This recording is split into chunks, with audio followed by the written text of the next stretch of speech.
Hello, আসসালামু আলাইকুম।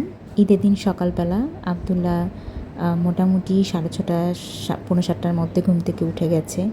উঠেই আমি আচমকা দাঁত ব্রাশ করে ওকে গোসল করিয়ে দিয়েছি। তো ভেবেছিলাম ও মনে হয় খুবই কান্নাকাটি করবে। যাই হোক, যেহেতু এবার মামা আছে সাথে, তাই কান্নাকাটি করার কোনো স্কোপ নেই। গতবার ঈদে নামাজ পড়তে যেয়ে সে ঘুমিয়ে গেছিল। তো এবার ঈদে আলহামদুলিল্লাহ সেটা হয়নি। তো আম্মা দেখছি সকালবেলা আমার শাশুড়ি এবং আম্মু মিলে চালের আটার রুটি বানিয়েছিল। আর রাতে আমি পায়েস সেমাই সবই রান্না করে রেখেছিলাম। তো ওটা দিয়ে আব্দুল্লাহকে রুটি খাইয়ে দিচ্ছিলাম। এদিকে আব্বু আগেই চলে গেছে। মামা ভাগ্নে মিলে বাবার জন্য অপেক্ষা করছে, জায়নামাজ নিয়ে যাচ্ছে। আসলে এই জিনিসগুলো দেখতে চোখেরও শান্তি, মনেরও শান্তি।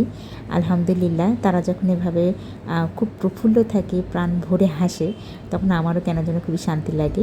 তো যাই হোক, তাদেরকে বিদায় দিয়ে আমি পরবর্তী রান্নাগুলোর আয়োজন শুরু করছিলাম।